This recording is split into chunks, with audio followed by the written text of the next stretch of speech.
초청하는 부분을 오늘 살펴보도록 하죠. 5페이지입니다. 지난주에 이어서 5페이지를 보겠습니다. 이 책은 가톨릭에 속한 사람들을 공격하거나 비판하기 위해 쓰여진 것이 아니다. 나의 아내와 나는 둘 다 가톨릭으로 태어나 가톨릭으로 길러졌기 때문에 보통 가톨릭 교도들이 그들의 종교에 대해 어떻게 생각하고 느끼는지 우리는 잘 안다.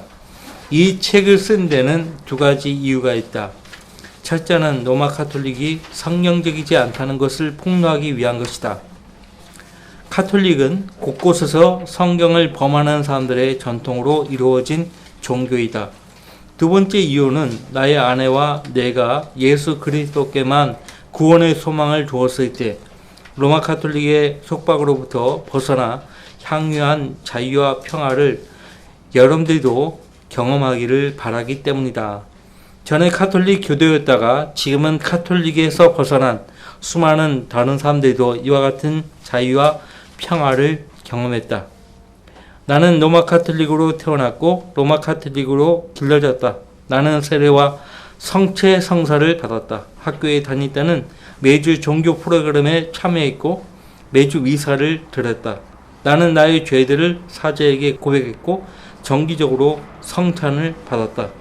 그러다가 18살 때 해군에 입대해서 집과 가톨릭을 뒤로 하게 되었다. 군복무 중에 친구 하나가 나를 가톨릭이 아닌 교회에 초대했다. 다소간의 저항이 있었지만 한번 시도해 보기로 결정했다. 첫 번째 예배는 내가 결코 잊지 못할 예배였다. 설교자는 바로 나를 향해 설교하는 것 같았다. 그는 자신의 죄들을 회개하고 구원받기를 원하는 사람은 앞으로 나오라는 초청으로 설교를 마무리 지었다. 나의 심장은 피스톨처럼 뛰기 시작했다. 나는 뭔가 강력한 것이 진행되고 있음을 느꼈지만 나의 몸은 의자에 그대로 얼어붙은 것처럼 떨어지지 않았다. 어쨌든 하나님의 분명한 말씀을 듣게 해야 합니다. 들려줘야 돼요. 그러면 이제 그 다음 단계는 성령께서 하시는 거예요.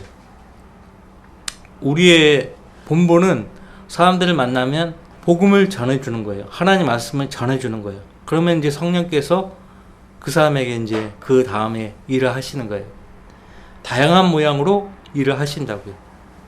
그러니까 지금 릭 존스 형제님은 군대에서 좋은 친구를 만난 거예요. 나와 함께 가보자. 데려간 거예요. 그래서 설교를 들었죠. 복음 설교를 처음 들은 거예요. 그때 자기 안에서 성령님이 역사하고 있는 것을 감지를 한 거죠. 자, 설교자는 다음과 같은 말로 그날 아침에 설교를 끝맺었다. 그분을 받아들일 또 다른 기회를 얻기도 전에 여러분이 죽지 않기를 기도드립니다. 그렇지 않으면 여러분은 하나님으로부터 분리된 채 영혼을 보내게 될 것입니다. 나는 그가 나에게 말하고 있다는 것을 알았다. 몇 초 이내에 두근거림이 멈췄다. 나는 하나님께서 내게 말씀하셨다는 것을 알았다. 그러나 나는 싫다고 대답했다. 보라, 내가 문 앞에 서서 두드린다. 누구든지 내 음성을 듣고 그 문을 열면 내가 그에게로 들어가서 그와 함께 먹으며 그도 나와 함께 먹으리라. 며칠 후에 그 친구는 교회 예배에 나를 다시 초대했다. 나는 좀처럼 기다릴 수가 없었다. 다시 목사는 설교했고 그의 설교가 끝나갈 쯤에 다시 가슴이 뛰기 시작했다. 목사가 초청을 했을 때 그때 나는 더 이상 가만히 앉아 있을 수 없었다.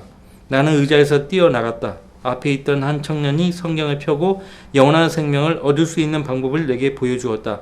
우리 모두가 구세주가 필요한 죄인임을 보여주면서 그는 구절들을 읽었다. 십자가에서 그리스도께서 우리의 죄에 대한 모든 값을 어떻게 지불하셨는지를 설명했다. 그는 내게 내 죄들을 회개하고 믿음으로 예수님께 내 안에 들어오셔서 나의 구주와 주님이 되어달라고 간구하라고 말했다.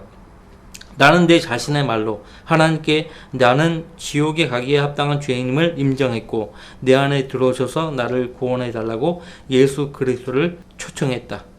그때의 그 감정을 어떻게 설명할 길이 없다. 수천 파운드의 무게가 내 어깨에서 벗겨지는 것 같았다. 즉각적으로 나는 자유롭게 되었다는 것을 알았다. 예수님께서 내 마음에 오셔서 나를 완전히 새로운 사람으로 만드신 것을 알았다. 일생 동안의 어떠한 선행도 그 몇 초 동안 이러한 기적을 결코 수행해내지는 못하였으리라. 저도 이제 복음을 듣고 예수님을 내 마음속에 영접했을 때 지옥에 대한 두려움이 사라졌어요. 온데간데 없이 사라졌어요. 복음을 듣기 전까지는 죽음에 대한 공포와 무엇보다 내가 죽게 되면 지옥 간다는 사실을 알았기 때문에 지옥에 대한 두려움이 엄청났거든요. 근데 복음을 딱 듣고 예수님이 내 모든 죄값을 대신 치러 주셨구나. 그 사실을 알았을 때 예수님 믿습니다 했을 때 지금 닉 존스 형제님이 표현했듯이요. 죄짐이 풀려지는 거예요. 두려움이 싹 사라졌어요. 그 뒤로부터 내가 받은 구원에 대해서 흔들리지 않았어요. 그래서 내 주변에 구원에 대해서 이렇게 확신을 못하는 분들 만나면 사실 이해를 못했어요. 이해를 못했다니까요. 근데 그 사람 입장에 서보니까 이해할 수 있겠더라고요. 근데 분명히 하나님 말씀을 읽고 붙잡으면 내가 구원 받았을까 하는 불안감은 그냥 해결되는 거예요. 없어지는 거예요. 그날 이후 20년이 지났다. 나는 주님을 여러 번 실망시켜 드렸지만 주님은 단 한 번도 나를 실망시키거나 떠나지 않으셨다. 주님은 그 어느 때보다도 지금 내게 더 실제적이고 더 귀중한 분이시다. 그쵸? 이렇게 말할 수 있어야 돼요. 거듭난 사람들은 이렇게 간증할 수 있다니까요. 내가 어떻게 거듭났고 거듭난 직후 내 안에서 어떤 일이 일어났는지 말할 수 있다니까요. 성경의 바우사들을 위시해서 예수님 만난 사람들은 전부 다 마음속에 일어난 그 하나님의 역사를 간증하잖아요. 바로 그것이에요. 실제 그 거듭난 성도들의 그 간증을 통해서요, 사람들이 주님께로 오는 거예요. 그래서 여러분들도 누구를 만나든지 내가 만난 예수 그리스도를 말할 수 있어야 돼요. 내가 만난 예수 그리스도. 주님은 그 어느 때보다도 지금 내게 더 실제적이며 더 귀중한 분이시다. 나는 주님의 자리를 그 누구와도 바꾸지 않을 것이며 이 세상이 제공해 주는 그 어떤 것으로도 예수님과의 교제를 포기하지 않을 것이다. 사랑하는 로마 가톨릭 교도들이요, 나와 동일한 자유와 기쁨을 여러분들도 얻을 수 있다. 바로 지금 예수 그리스도를 구세주로 받아들일 수 있다. 여러분은 진리를 들었고 이제 자유롭게 될 수 있다. 진리를 알게 되리니 그 진리가 너희를 자유롭게 하리라. 하나님의 놀라운 선하심이 여러분의 회개와 구원으로 인도하실 것이다. 아니면 내가 그분의 선하심이 너를 회개하도록 인도하심을 알지 못하고 하나님의 선하심과 간용과 오래 참으심의 풍성함을 무시하는 것이냐? 보라, 지금이 기뻐 받아들여진 때요, 보라, 지금이 구원의 날이라. 고린도서 6장 2절 말씀이죠. 하나님의 자녀가 되고 싶다면 하나님께 머리를 숙이고 진심으로 말씀드리기만 하면 된다. 여러분 자신의 말로 이렇게 기도하라. 귀하신 예수님, 내가 죄인임을 인정합니다.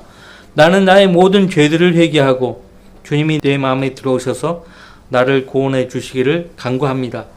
구원받기 위해 선행을 행해야 하는 거짓 종교를 신뢰했던 것을 회개합니다. 나는 이제 주님께서 나의 모든 죄값을 십자가에서 완전히 지불하신 것을 알게 되었습니다. 나는 가톨릭의 가르침을 거부하고 주님만을 신뢰합니다. 지금부터 나의 삶의 최종 권위는 하나님 말씀이며 가톨릭의 전통이 아닙니다. 나를 구원해 주시고 영원한 생명의 선물을 주셔서 감사합니다. 예수님의 이름으로 기도합니다. 아멘. 제가 처음 확실하게 성경을 통해서 복음을 들은 것은 제 친구로부터요. 제 친구가 이제 자기 집으로 가자고 하더라고요. 그때가 이제 1990년 10월 초예요. 그 친구도 구원받은 지 얼마 안 된 상태예요. 자기 신약 성경에 형광펜으로 죄는 죄, 죽음, 그 다음에 심판이 있다는 거, 그 다음에 지옥의 형벌, 그 다음에 예수 그리스도께서 우리 모든 사람의 죄값을 다 치러주셨고 그분을 믿기만 하면 구원받는다는 그 구절들을 다 형광펜으로 표시해두고 나를 이제 앉혀놓고 구령하는 거지. 너 지금 예수님을 믿으면은 구원받는다 이거. 구원받고 싶냐 이거예요. 그때 막 역사해가지고 집으로 가겠다고 했어요. 바보 같죠. 그때 구원받았으면 좋았는데 나름대로 그 친구가 궁리를 많이 했더라고. 사람들을 만나면 어떻게 주님께 인도할 것인가 형광펜으로 다 표시해두고 그러니까 내가 딱 겼는지를 보니까 그 다음 구절 표시를 해둔 거예요. 적어놓은 거예요. 다 외울 수 없으니까. 그런 식으로 해서 나를 주님께로 인도하려고 애썼는데 그때 집에 가겠다고 해가지고 되게 아쉬워하더라고. 그 친구가 되게 아쉬워하더라고. 그래서 이제 한참 뒤에 우리 교회에서 전도 집회를 하는데 같이 가자. 몇몇 친구가 있어요. 같이 갔어요. 네, 하루 빠졌어요. 딱 하루 빠지고 다 참석했거든요. 그래서 이제 마지막 날에 구원을 받은 거예요. 복음을 듣고 구원 받은 거예요. 얼마나 감사해요. 근데 그 친구가 나를 주님께 인도하려고 애썼다는 것이 나는 지금도 참 그 친구 감사하고 고맙고 그래서 내가 한국 힘쟁 성경을 알고 나서부터 그 친구한테 알려주려고 무진장 애썼어요. 저도. 근데 아니에요. 그 형이 있어요. 그 큰 형이 나보다 먼저 알았거든요. 집에 가보니까 우리 한국 힘쟁 성경이 꽂혀져 있는 거예요. 나보다 먼저 알았어요. 그때는 이제 새 성경이지. 우리 그 신약 새 성경 사복음서하고 또 이렇게 영어 킹제임 성경하고 이렇게 같이 있는 또 그 성경하고 꽂혀져 있는 거예요. 피터 럭먼 요한계시록 주석서하고 가지고 나중에 저 성경이라고 친구는 이제 형 말도 고집 안 들어요. 고집이 엄청 세요. 그럼 그 친구는 무슨 성경 보고 개역 개정이죠. 예. 그러니까 자기를 구원해 준 성경이기 때문에 틀림이 없다는 거예요. 나를 구원해 줬는데 이 성경이 하나님 말씀인데 틀림 없다는 거예요. 그러니까 거기에 이제 그 머리에 꽂힌 겁니다. 참 안타까워요. 개역 개정을 하나님 말씀으로 아는 거예요. 왜냐하면 그 성경을 통해서 내가 죄인인 거 알았고 복음을 알았고 믿었기 때문에 그 성경이 살아계신 하나님 말씀이라고 믿고 있는 거예요. 그러니까 그 성경이 틀렸다고 하니까 나를 아주 그 북한 괴뢰군처럼 대하는 거예요. 괴뢰군이에요, 내가. 완전. 그런 느낌을 받았어요.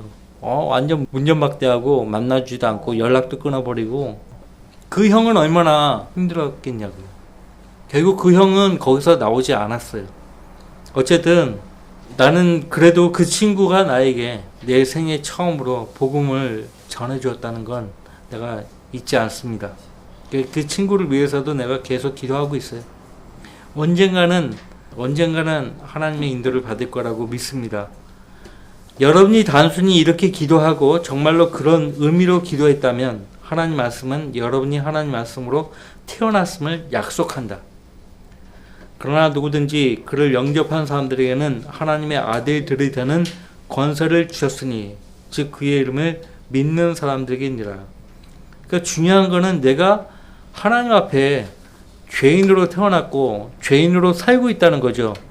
그리고 이대로 죽으면 나는 죄인으로서 지옥 간다는 것을 안다는 거예요. 그러면 하나님, 나는 죄인입니다. 저를 구원해 주십시오.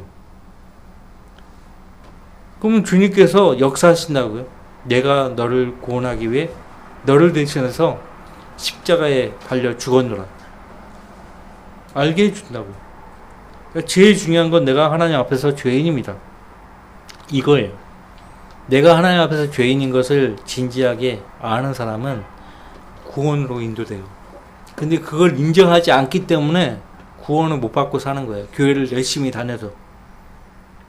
엉뚱한 소리 하는 사람들 많잖아요. 내가 왜 죄인이냐 이거예요. 교회 다니는 사람들이 상당히 그래요. 그래서 당신은 구원 못 받고 있다고 얘기해 줘야 돼요. 그리고 예수님이 하신 말씀으로 인도하셔야 돼요. 예수님 말씀하셨다고 보라고. 의인을 부르는 곳이 아니고 죄인을 불러 회개시키려고 왔다고 말씀하시지 않았냐고요. 당신이 죄인입니까? 의인입니까? 의인은 없다고 했다고. 그러니까 몰아붙여야 돼요. 말씀으로. 몰아붙여야 된다고. 그래야 그 사람을 주님께 인도하는 거예요. 자, 사랑하는 로마 카톨릭 교도들이요. 이 책 전체는 여러분이 이 진리의 메시지를 듣고 하나님 말씀으로 확신을 갖도록 하기 위해 기록된 것이다. 영원한 생명을 받기를 바란다. 그럴 때에만 자신의 죄들이 용서되었음을 알고 기쁨과 평화를 경험하게 될 것이다. 나의 기도는 두 가지다. 첫째는 여러분이 하나님과 개인적인 관계를 갖고 그리스도 안에서만 얻을 수 있는 진정한 자유를 경험하는 것이고, 둘째는 여러분이 카톨릭의 속박으로부터 벗어나는 것이다. 이 책은 여러분을 비판하기 위해서 기록된 것이 아니라 여러분을 놀라운 진리로 인도하기 위해 기록된 것이다. 나는 진정 여러분이 하나님 안에서 여러분의 새로운 삶을 시작할 때 하나님께서 여러분을 축복하시기를 기도드린다. 모든 좋은 선물과 모든 온전한 선물이 위로부터 곧 빛들의 아버지께로부터 내려오나니 그분께는 변화도 없고 회전하는 그림자도 없느니라. 자, 내 백성아 그네게서 나오라. 자, 내 백성아 그네게서 나오라 이거예요. 그래서 예수님께로 갈 죄인들을 가지 못하도록 막고 있잖아요. 카톨릭을 위시해서 모든 종교가. 그것이 문제예요. 자, 여러분이 예수님을 마음에 초청해서 성경적으로 다시 태어났다면, 그렇다면 성경에 따라 여러분이 취해야 할 첫 번째 행동은 카톨릭 교회를 떠나는 것이다.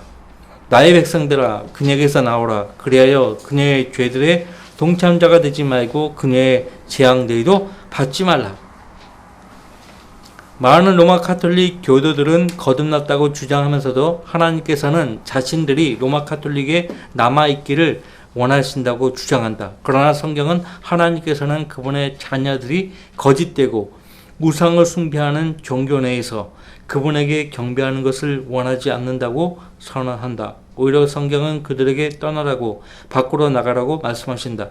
그러므로 그리스도께서 우리를 자유케 하셨으니 자유 안에 굳게 서서 다시는 종의 멍에를 매지 말라. 갈라디아서 5장 1절 말씀이에요. 자, 이러한 말씀들이 성경 여러 곳에 나타나고 있죠. 믿지 않는 자들과 멍에를 같이 매지 말라. 의가 불의와 어찌 관계를 맺으며 빛이 어두움과 어찌 사귀겠느냐. 고린도후서 6장 14절 말씀. 그리고 하나님 말씀을 부인하는 사람들과 함께 하나님을 섬길 수 있어요? 없죠? 그래서 누구든지 이 편지에 쓴 우리의 말에 순종치 않거든 그를 주목하여 사귀지 말고 그로 하여금 부끄럽게 하라. 많은 카톨릭 교도들은 카톨릭에 남는 것에 대해 많은 변명을 한다. 그러나 아무리 좋은 의도라 할지라도 그것으로 하나님 말씀에 불순종한다면 그것은 하나님을 감동시키지 못한다. 무엇보다도 하나님께서는 순종을 원하신다. 그러므로 너는 주 너의 하나님의 음성에 복종하고, 그렇죠? 그분의 계명들과 그분의 규례들을 행하라. 그 응답이 좋든 나쁘든 간에 우리가 주 우리 하나님의 음성에 복종하리이다. 자, 어떤 카톨릭 교도들은 자신들이 카톨릭을 떠나고 싶지만 다른 사람들을 위해서 어쩔 수 없이 떠나지 못하는 것을 오히려 희생이라고 생각하고 있다. 그 다른 사람들이 누구예요? 가족들이죠. 가족들 때문에 거기서 나오지 못하는 거예요. 그러나 하나님께서는 희생보다는 순종을 원하신다. 그러니까 많은 사람들이 그 가족들과의 마찰, 갈등을 원치 않는 거예요. 복음을 전했을 때도 참 어려웠는데 이제 바른 성경 때문에 더 이상의 마찰은 생각지도 않으려고 해요. 그래서 못 나오는 사람들이 굉장히 많은 것입니다. 그 하나님은 주께서 번제와 희생제를 주의 음성에 복종하는 것만큼 크게 기뻐하시나이까 벗어서 복종하는 것이 희생제물보다 낫고라고 했어요. 자, 이처럼 하나님 말씀 속에 명백하게 하나님의 지시가 있음에도 불구하고 사람들은 여전히 카톨릭을 떠나지 않는다. 그 이유는 무엇인가? 첫째, 구원은 받았지만 하나님께서 그들에게 카톨릭을 떠나라 하시는 말씀을 깨닫지 못한다. 둘째, 스스로는 구원을 받았다고 생각하지만 실제는 그렇지 않은 경우이다. 그들의 마음속에는 여전히 구원의 희망이 카톨릭에 있기 때문에 떠나는 것을 두려워하는 것이다. 당신은 어떤 경우인가? 당신은 구원을 받았는가? 아니면 구원받았다고 여기는 것 뿐인가? 자, 현재 로마 카톨릭 안에 구원받은 사람이 있을까요? 있을 수가 없어요. 정말 구원받은 사람은요, 마음속에서 하나님 말씀에 대한 갈급함이 생겨요. 그런 말들을 듣고 거기 계속 있을 수가 없어요.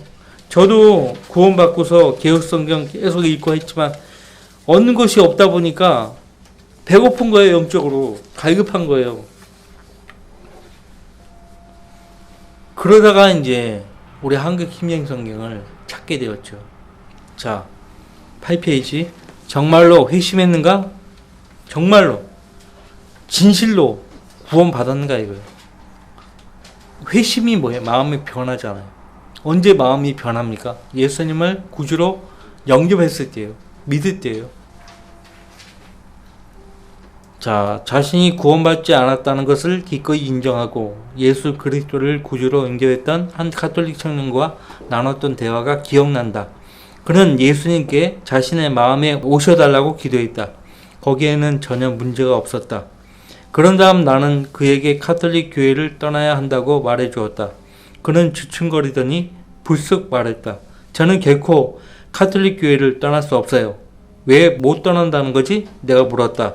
그는 자신이 가톨릭에서 태어나 거기서 길러졌기 때문에, 그리고 구원받으려면 그 교회에 있어야 한다고 설명했다. 그 청년은 영생에 대한 희망을 예수 그리스도가 아니라 가톨릭에 두고 있었던 것이다. 그와 같이 오늘날 많은 가톨릭 교도들은 거듭났다고 주장하면서도 하나님께 순종하기를 거부한다. 분명히 어느 누구도 다른 사람의 구원을 판단할 수는 없다. 그러나 성경은 사람들의 전통을 신뢰하는 사람들은 심판날에 비통함을 당할 것이라고 계시해 주신다. 주가 이같이 말하노라. 사람을 신뢰하는 사람과 육신을 그의 무기로 삼는 사람과 그의 마음이 주로부터 떠난 사람은 저주를 받으리라. 만약 당신이 가톨릭에서 나오기를 거부하는 사람이라면 당신은 자신을 그리스도인이라고 생각하지만 사실은 스스로를 속이며 사는 구원받지 못한 사람일 뿐이다. 만일 구원받았다 하더라도 당신은 하나님께 불순종하는 사람이다. 열미 없는 어둠의 이들에 관여하지 말고 오히려 그것들을 책망하라고 했어요. 만약 여러분이 하나님을 참으로 기쁘시게 해드리기를 원한다면 여러분은 그분께 순종해야 하며 진리를 거부하는 이 제도를 떠나야 한다. 그러나 하나님 말씀은 거듭난 사람들에게는 아무것도 두려워할 필요가 없음을 확신시키고 있다.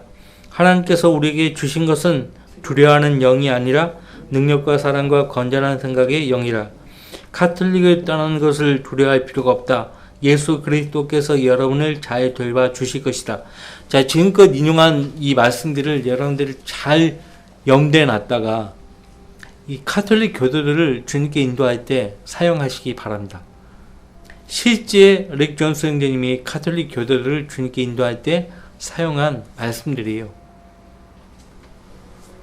자, 더 이상의 두려움은 없다. 사람들이 가톨릭을 떠나지 못하는 또 다른 이유는 두려움 때문이다. 가톨릭 교회는 구원은 오직 그 교회를 통해서만 얻을 수 있다는 믿음을 사람들에게 심어준다. 세뇌죠. 어렸을 때 나는 다른 종교 의식에 참여하는 것은 죽을 죄를 짓는 것으로 배웠던 것을 기억하고 있다. 더 이상의 우상은 이제 그만. 여러분이 이 겨직 교회의 권세에서 자유롭게 되기 위해서는 그것과 연관된 모든 것, 즉 성상들이나 로사리오, 교리문답, 기도서들 등은 여러분의 가정에서 제거하는 것이 중요하다. 이것들은 모두 우상 숭배하는 물품으로 하나님께서는 우상 숭배를 미워하신다. 그러므로 나의 참으로 사랑하는 자들아, 우상 숭배를 피하라. 이것들을 가지고 있으면요, 성령께서 그 가정에 일을 못해요. 그러니까 이런 것들은, 하나님이 미워하시는 것들은 과감히 버릴 수 있어야 돼요. 그것이 무엇이든 나에게서 또 내 가족 안에서 성령 하나님이 일을 하시게 하려면 성령 하나님이 싫어하는 것들을 보이지 않도록 해야 돼요. 자, 이제 9페이지에 나는 내부에서 그들에게 다가갈 것이다. 이런 생각하는 사람들이 많죠. 그래서 에라스무스 그분도 캐톨릭을 떠나지 않은 거예요. 캐톨릭을 떠나지 않은 것입니다. 가톨릭을 떠나지 않기 위해 사람들이 사용하는 또 다른 변명은 여전히 그 교회에 남아있는 사람들을 내부에서 구령하기 원한다는 것이다. 그러나 다른 사람들을 구령하는 최상의 방법은 하나님께 복종함으로써 여러분의 삶 속에서 그분의 능력을 갖게 되는 것이다. 하나님의 일을 더 잘 수행하기 위해 하나님께 불순종한다는 것은 말이 되지 않는다. 하나님께서 여러분에게 가톨릭에서 나오라고 지시하신다면 여러분은 그분에게 복종해야 한다. 회심한 어떤 사제, 몇 년 전에 자신의 교회가 잘못하고 있다는 사실을 안 한 가톨릭 사제가 예수 그리스도를 영접하여 자신을 구원해달라고 간구했다. 하나님께 순종해서 그는 가톨릭을 떠났다. 그러나 매일 일요일 아침 그는 자신이 출석했던 가톨릭 교회로 차를 몰고 가서 주차장에 세워두고 차 안에 앉아 있었다. 미사가 끝난 뒤에 전에 교구민이었던 사람들이 걸어가면서 그를 알아보고 이렇게 묻곤 했다. 아, 신부님, 교회를 떠나셨다고 들었는데요. 무슨 일이 있었나요? 그는 대답했다. 그래요. 놀라운 일이 일어났기 때문에 교회를 떠났소. 차에 올라타요. 그것에 관해서 말해줄 테니. 이런 방법으로 그는 자신의 옛 회중의 반 이상을 예수 그리스도 안에 있는 진정한 구원으로 인도했다. 제가 어떤 책에서 본 사제하고 똑같아요. 그분은 거의 다 그들을 주님께 인도했다고 그래요. 여러분, 반 이상의 회중을 인도했다고 하는데 여러분이 사제라면 그렇게 하지 않았겠어요? 지금 이분만이 아니에요. 지금 여러 사제가 똑같은 방법으로 그렇게 한 거예요. 자, 그러므로 나의 친구들이요, 선택은 여러분 자신이 해야 한다. 자신이 진정한 그리스도인이라면 하나님께서 여러분이 하기를 원하는 일이 무엇인지 알 것이다. 문제는 그분께 복종할 것인가 하는 것이다. 그러므로 주가 말하노라. 너희는 그들에게서 나와 따로 있고 더러운 곳을 만지지 말라. 그리하면 내가 너희를 영접할 것이며. 자, 자유인가 속박인가, 이 책 각장 전체에 거쳐 한 가지 주제가 계속 이어져 왔다. 이것이 가톨릭과 기독교 신앙의 주요한 차이점이다. 가톨릭은 사람들을 속박한다. 예수 그리스도께서는 사람들을 자유롭게 해주신다. 이것이 가장 큰 차이예요. 진리를 알지니 그 진리가 너희를 자유롭게 하리라고 말씀하셨고 너희에게 쉼을 주리라고 했는데, 가톨릭이라는 종교는 사람들을 억압해요. 을감해요. 그들의 전통으로. 쉼이 없어요. 거기서 빠져나가지 못하도록 합니다. 이것이 문제예요. 근데 사람들이 너무나 어릴 때부터 세뇌를 받은 상태라 그것이 잘못되어 있다는 것을 알지 못해요. 이것이 문제예요. 자, 성경은 예수님이 여러분의 그런 속박에서 자유케 하시기 위해서 죽으셨다고 선언하신다. 이런 피조물 자체도 그 썩어짐의 속박으로부터 해방되어 하나님의 자녀의 영광스러운 자유에 이를 것이기 때문이라. 지금 이 육신도 우리에게 하나의 짐이잖아요. 그렇죠? 속박이에요. 근데 결국 주님이 오셔서 이 썩어짐의 속박으로부터 우리를 해방시켜 주시겠다는 거예요. 자, 너희는 다시 두려워하는 종의 영을 받지 아니하였고 양자되는 영을 받았으므로 그에 따라 우리가 아버지라 부르짖느니라. 이 아바는 히브리어도 아버지를 아바라고 부르고 인근 지역의 그 시리아 사람들도 똑같이 아바라고 부른대요. 그래서 히브리어 아람어를 시리아라고 하거든요. 똑같이 아버지를 아바라고 불러요.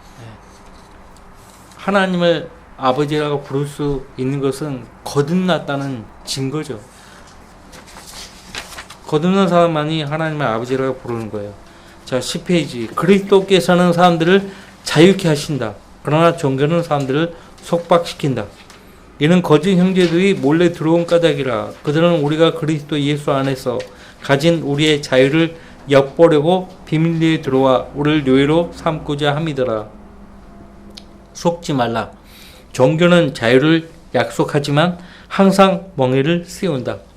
그들에게 자유를 약속하나 자기들 자신은 타락의 종들이니 누구든지 정복을 당하면 그는 정복한 자의 종이 되는 것이라. 하나님의 말씀은 진정한 그리스도인들에게 오직 그리스도만이 공급하실 수 있는 자유 안에 굳게 설 것을 촉구하신다. 그러므로 그리스도께서 우리를 자유케 하셨으니 자유 안에 굳게 서서 다시는 종의 멍에를 매지 말라. 사도 바울은 이 자유에 대해서 알았고 동료 그리스도인들에게 그 자유를 남용하지 말라고 경고했다. 형제들아, 너희가 자유로 부름을 받았으니 그 자유를 육신을 위한 계기로 삼지 말고 사랑으로 서로 섬기라. 그러니까 대표적으로 구원받았기 때문에 나는 어떻게 살아도 괜찮아 이런 생각. 뭐 우리 육신이 구원받은 것이 아니니까 죄를 지어도 뭐 하나님께서 눈 감아 주시겠지 이런 생각. 그래서 그런 생각이 그 사람을 지배하면요, 그냥 생활 자체가 죄를 지어도 아무렇지도 않게 생각하는 거예요. 회개도 안 해요. 자백도 안 해요. 이게 얼마나 문제입니까? 죄의 사함을 받았다고 하는 사람이 죄를 지어도 눈 하나 깜짝 안 하는 거예요. 우리가 구원받는 그 순간 예수님의 피가 우리의 죽은 양심을 살리거든요. 그래서 죽은 양심이 살아요. 그러면 그 양심을 가리켜서 성경은 선한 양심이라고 말하거든요. 거듭나지 않은 사람은요, 아직 양심이 죽어 있어요. 그래서 하나님께 뭐라고 고백해도 소용없어요. 그래서 거듭난 사람이 거듭났음을 하나님과 사람들 앞에서 침례식을 통해서 입증하잖아요. 그래서 선한 양심의 응답이라고 그렇게 말을 하잖아요. 베드로 사도가 선한 양심의 응답. 근데 선한 양심을 갖게 되었는데 죄를 짓게 되면 그 양심이 어떻게 되죠? 더러워져요. 더러워진 그 상태로 계속하면 그 양심이 어떻게 돼요? 화인 맞아요. 그러면 화인 맞은 그 상태로 계속 가보세요. 죽어버려요, 양심이. 그렇다고 해서 그 사람이 거듭난 영이 죽어버린다, 그런 말은 아니에요. 그런 말은 아니에요. 그거는 하나님의 역사예요.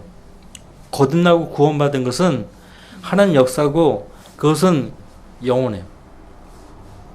근데 중요한 건 양심이 죽어버린단 말이에요. 구원받은 사람의 양심이 죽어버려요. 그러면 이제 세상 사람들처럼 생각하고 행동하고 그렇게 사는 것이에요. 그래서 교회를, 하나님 표를 하신 하나님의 교회와 멀어져 버리면 그렇게 돼버려요. 그것이 문제예요. 굉장히 위험한 거예요.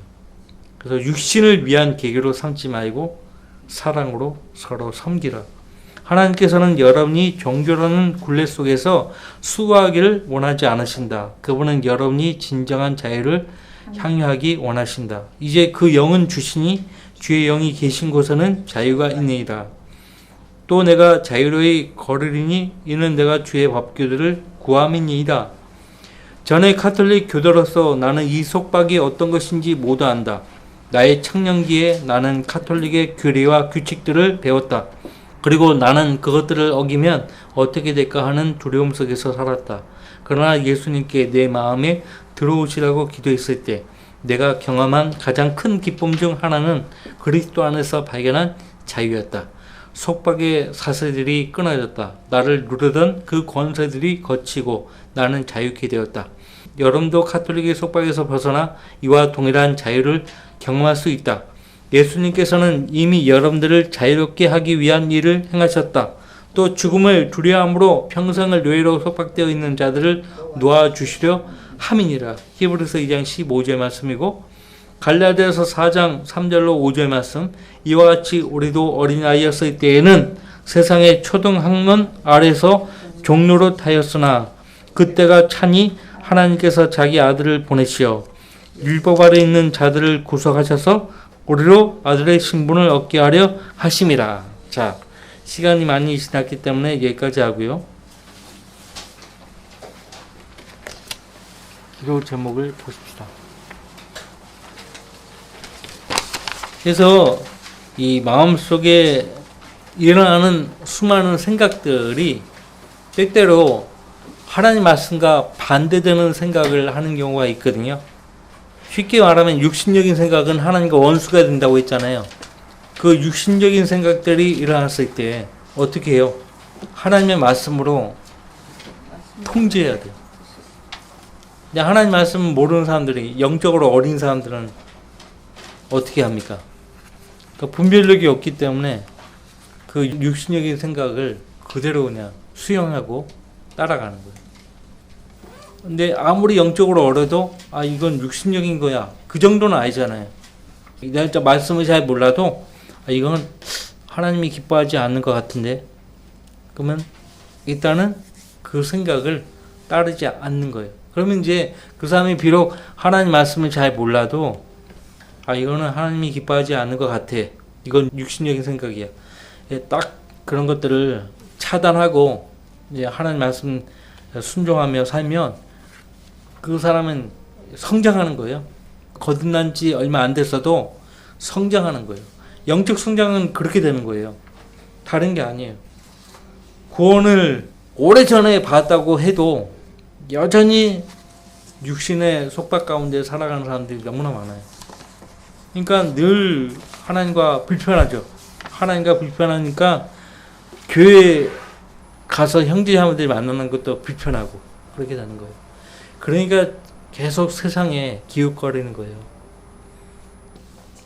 자, 기도 제목 보세요.